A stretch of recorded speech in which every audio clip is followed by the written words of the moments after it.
encontrar su voz. Hey, ¿qué tal? Gracias por estar aquí. Este es el podcast Encontrar su voz. De verdad estoy tan feliz que me hayas prestado tu tiempo para estar aquí. Estoy tan emocionado por este capítulo, la verdad. Si supieras lo que Dios tiene para ti. Trato de no sobrevender las cosas. Trato de no vender de más. Pero puedo casi asegurar que vas a tener una explosión mental.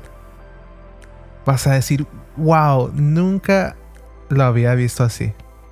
Nunca había pensado eso. Va a traer claridad a tantas cosas que estás pasando o has pasado. Y supongo que si estás oyendo esto es porque ya viste el título.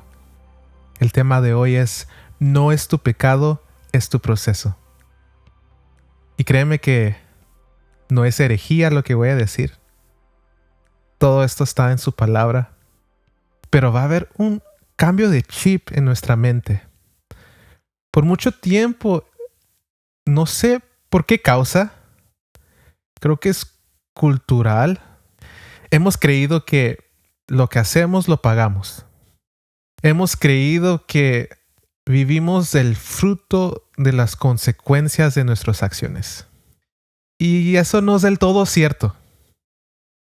Hablando específicamente de Dios, no es del todo cierto. Cuando algo malo nos sucede en nuestra vida, la verdad pensamos que es consecuencia de algo que hicimos. La estamos pagando. Como que nuestra inercia es pensar, es que no oré, pequé, es que fallé. Estoy pagando por algo que hice.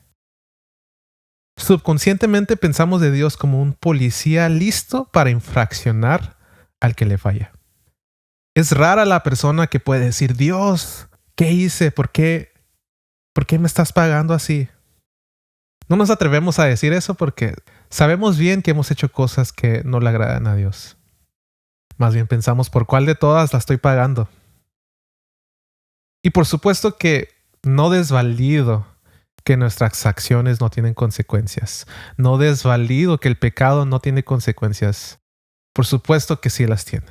Por supuesto que nuestras acciones tienen consecuencias. Pero en Dios no es tan blanco y negro.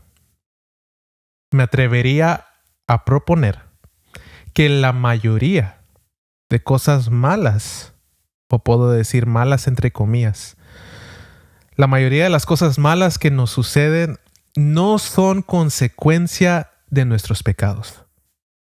No es porque fallaste, no es porque estás viviendo mal, no es porque no te has puesto las pilas, no es porque tienes un pecado que no has podido vencer. Me atrevería a decir que la mayoría de las cosas malas que nos pasan no es por nuestro pecado. Es por nuestro proceso. ¿Y cómo puedo atreverme a afirmar tal cosa? Porque hemos crecido en una cultura de no hagas esto porque Dios te castiga. Hemos leído tanto en la Biblia Dios diciendo a Israel que van a ser castigados por sus pecados, que Dios se aleja por los pecados, tantas cosas. Y aunque todo eso es cierto, insisto que no es tan blanco y negro. No quiero darle tantas vueltas al asunto, quiero ir al punto, pero necesito establecer el contexto de por qué lo que vivimos no es necesariamente consecuencia de nuestros pecados. Y para no hacerlo tan largo, nadie es justo, ni siquiera una persona. Nuestra naturaleza está llena de pecado. Si de verdad estuviéramos pagando por nuestros pecados, ya estaríamos muertos. Si de verdad Dios está haciendo justicia, castigándonos, o estamos viviendo la consecuencia de nuestro pecado, si ese fuera el caso, estaríamos muertos. Porque aunque te creas muy justo, todos pecamos y todos merecemos muerte. Y las cosas malas que nos pasan para la mayoría de nosotros no es al nivel de muerte. Gracias a Jesús que Él pagó el precio, la consecuencia de nuestro pecado, que es muerte. Si de verdad estuvieras pagando por las cosas malas que has hecho, ya estuvieras muerto, pero no lo estás. Por ello puedo confiadamente deducir que lo que estás viviendo, lo que has vivido, las cosas tan difíciles, no es tu pecado, es tu proceso. ¿Y en qué me puedo basar para decir que es tu proceso? Ok, si no es mi pecado, entonces ¿qué es? ¿Cómo puedes afirmar que es mi proceso? Hay una historia en la palabra que nos revela tanto el corazón de Dios. Seguramente ya lo has oído, pero tal vez no lo has visto de esta forma. Había una viuda que estaba hospedando a un profeta de Dios y esa viuda se le enfermó su hijo mientras hospedaba al hombre de Dios. Y ella, en aquel tiempo, en aquella dispensación, esa cultura no conocía de Dios. El profeta era su única conexión con Dios.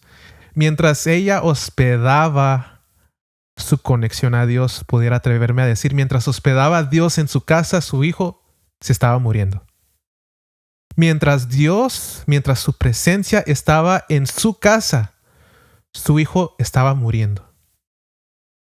Y dice su palabra que enfermó a tal grado el niño que empeoraba cada vez hasta que murió. Mientras la presencia de Dios estaba allí, el hijo de esta mujer empeoraba cada vez más hasta que murió. Y voy a regresar a este punto, pero la mujer le dice al profeta de Dios que él representa su conexión con Dios. Dice, ¿por qué has matado a mi hijo? Nomás viniste a recordarme de mis pecados. Ella creyó que el profeta mató a su hijo como paga por sus pecados, como consecuencia de sus pecados. Y tú puedes leer esta historia en Primera de Reyes 17. Sabemos que el niño no murió como consecuencia de los pecados de esta mujer. Sabemos que el profeta resucita al niño. No murió el niño porque la mamá pecó, sino era el proceso para que la mujer creyera en Dios. Porque la mujer dice cuando su hijo es resucitado, ahora creo de verdad que eres un hombre de Dios y lo que dices es verdad. No sabemos cuánto tiempo duró el niño enfermo, pero dice que empeoraba y empeoraba hasta que murió. Aún mientras Dios, su presencia estaba allí, el niño moría. Y hay veces que tus sueños, tus proyectos, tu negocio, lo que tú formaste, lo que tú creaste, aquello que vale tanto para ti, aún estando Dios contigo, se enferma y empeora y empeora. Y a veces nuestros sueños, nuestro ministerio, aún con Dios presente, a veces mueren. A veces mueren. Y es una verdad tan difícil de aceptar, porque nadie quiere creer que con Dios presente vamos a experimentar tragedias así. Queremos pensar que con Dios a nuestro lado todo es un lecho de rosas. Podría decir que es todo lo opuesto. Con Dios a nuestro lado tenemos la certeza que todo va a estar bien. Pero también tenemos la certeza que vamos a pasar por turbulencias, vamos a pasar por cosas fuertes, por procesos fuertes, donde nuestros sueños, nuestros proyectos, las cosas que le invertimos tanto dinero, tanto esfuerzo, donde empeoran y empeoran y a veces mueren. Pero no es porque estábamos en pecado, no es porque estabas mal, no es porque la estás pagando porque fallaste. De ninguna manera. Es parte de tu proceso para creer. Para creer. mujer. Dijo la mujer, ahora creo que eres un hombre de Dios y que lo que dices es verdad. Si sabes la historia, ella vivió un milagro extraordinario. Estaba a punto de morir de hambre y por causa del profeta, ella tuvo alimento en su casa. Y a pesar de ese milagro, vemos que en su corazón no estaba convencida del poder de Dios. No estaba convencida que Dios era verdad. Y a pesar que vemos milagros en nuestra vida, a pesar que vemos que Dios nos provee, que Dios nos da salud, que Dios nos da vida, no estamos convencidos del poder de Dios. Menospreciamos los milagros que Dios nos da cada día. Y esta verdad es difícil de aceptar, es difícil de asimilar. Pero a veces es necesario la muerte de algo tan valioso para nosotros para que podamos creer en su poder. Suena loco, lo sé. Pero es una verdad tan profunda que todos viviremos en algún tiempo. Pero es una verdad tan profunda que necesitamos entender y aceptar. Todos hemos escuchado de la historia cuando Jesús resucita a Lázaro, uno de sus amigos. Jesús le dijo a sus discípulos cuando le dijeron que Lázaro murió: me alegra no haber estado cuando murió. ¿Qué? ¿Cómo? ¿Le alegra no haber estado cuando murió? Dice, porque ahora ustedes tienen la oportunidad de creer en mí. Hemos escuchado la historia. Lázaro enfermó, sus hermanas mandaron llamar a Jesús. Ven, tu amigo, el que amas, está muriendo. Y él no fue. Y cuando murió, Jesús dice, me alegra no haber estado ahí para que ahora puedan creer en mí. Porque a veces se necesita la muerte de algo tan valioso para nosotros. Porque Dios sabe nuestro corazón. Aunque nosotros nos autoengañamos, decimos que sí creemos, a veces se toma la muerte de algo para quebrar la incredulidad en nosotros. Y Dios permite que nuestros sueños, nuestros proyectos, nuestro ministerio, nuestro negocio, lo más valioso para nosotros, que muera para que confiemos en Él. Y no quiero pintar a Dios como un Dios malo, sin corazón, sádico, violento, que te prueba cruelmente. Son pruebas por amor, para nuestro bien, para crecer. Y se nos olvida que crecer duele. La Biblia dice que Jesús amaba a Lázaro. Y si lees el contexto, dice Jesús amaba a Lázaro, a Marta y María, y por eso no fue cuando lo llamaron. Escúchame con todo tu corazón. Dios me hizo hacer este podcast. Dios orquestó todo esto que tú estuvieras escuchando para decirte que Él te ama. Que cuando no contestó tu oración fue porque te ama. Cuando las cosas salieron mal y no respondió, fue porque te ama. Cuando se demoró, fue porque te ama. Y tal vez te puedes preguntar, ¿pero qué amor se demora? ¿Qué amor tarda tanto en responder? Un amor sacrificial. Porque así como Lázaro, Jesús dijo, esta enfermedad no es para muerte, aunque Lázaro ya había muerto, sino dijo, es para que Jesús sea glorificado. Porque Jesús se glorifica en la resurrección de tus sueños, en la resurrección de tu ministerio, en la resurrección de tu promesa. Lázaro representa tu promesa y a veces tiene que morir para que aprendamos a creer que Dios es capaz de resucitarlo. Dice Isaías 41, Dios dijo, hago todo esto para que todos vean este milagro y comprendan lo que significa, que el Señor es quien lo ha hecho. Como buen creyente hemos escuchado seguramente, a Dios sea la gloria, para Él sea la gloria. Pero a veces se toma la muerte de lo más precioso para nosotros, para que de verdad a Él sea la gloria. Porque no puede haber resurrección si no hay muerte. Y Dios se glorifica resucitando aquello en tu vida que ha fallecido, resucitando esas promesas, ese ministerio, aquello donde le invertiste tanto. Dios se glorifica resucitándolo. Y para eso lo hace, para glorificarse.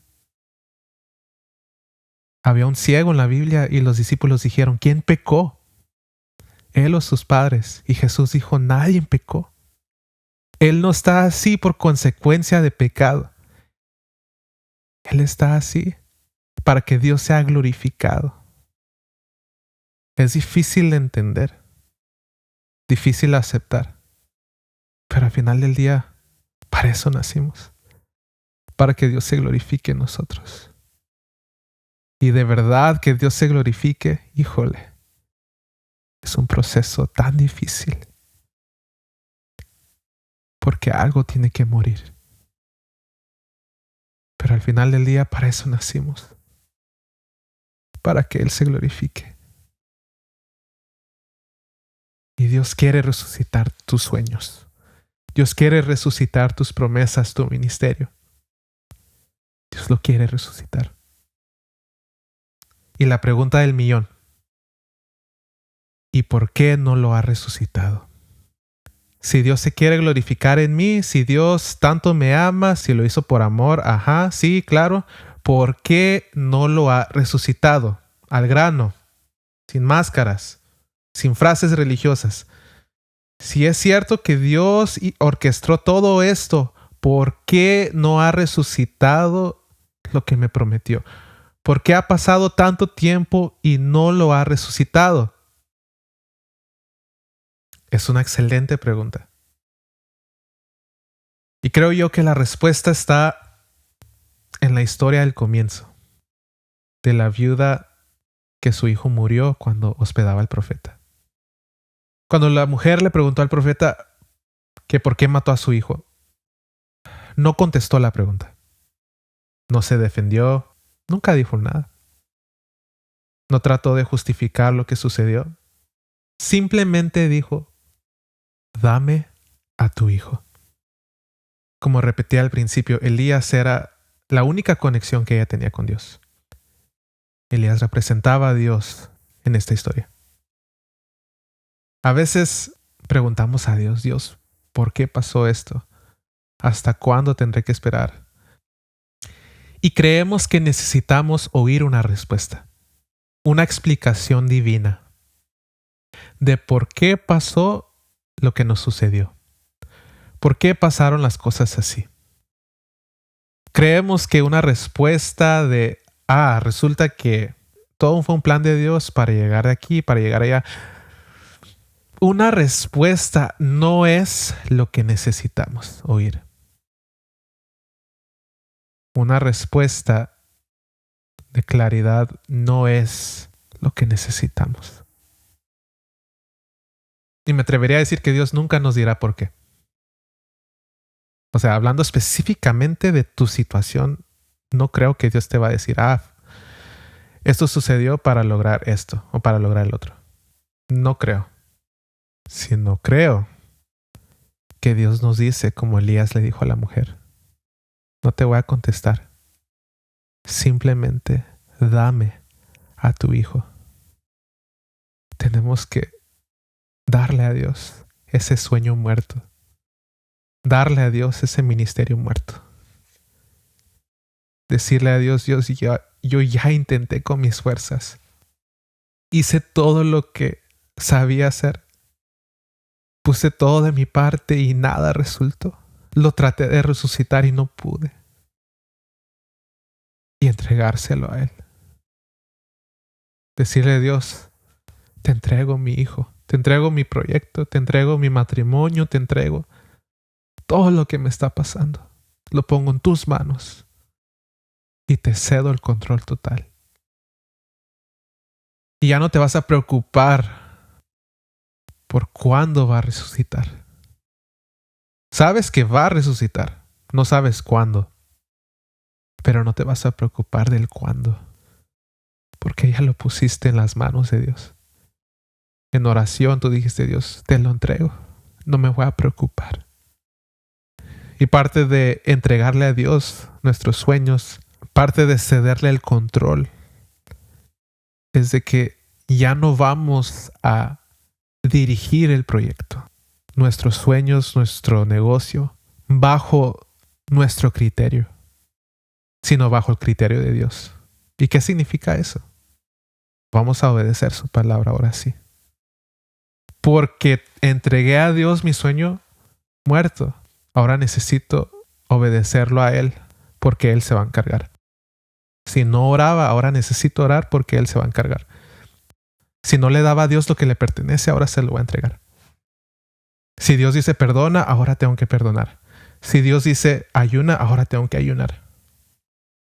Pero no me voy a preocupar porque en su tiempo Dios lo va a resucitar. Dios va a resolver esos dilemas, esa situación, ese trámite que está fuera de mi control. Dios lo va a resolver. No sé cuándo, pero sé que lo va a hacer, porque Dios se glorifica en la resurrección de nuestros sueños, de nuestra promesa.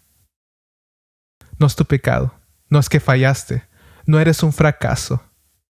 Es tu proceso para creer en el Dios de la resurrección. Créele una vez más, entrégale todo lo muerto, todo lo que diste por perdido, y confía que Él lo va a volver a resucitar. Gracias por escuchar este capítulo. No es tu pecado, es tu proceso. Si te bendijo, mándaselo a un amigo, a un familiar, a alguien que lo necesite. Estoy seguro que Dios también quiere tocar la vida de ellos. Gracias por compartir el mensaje. Nos vemos en el próximo capítulo.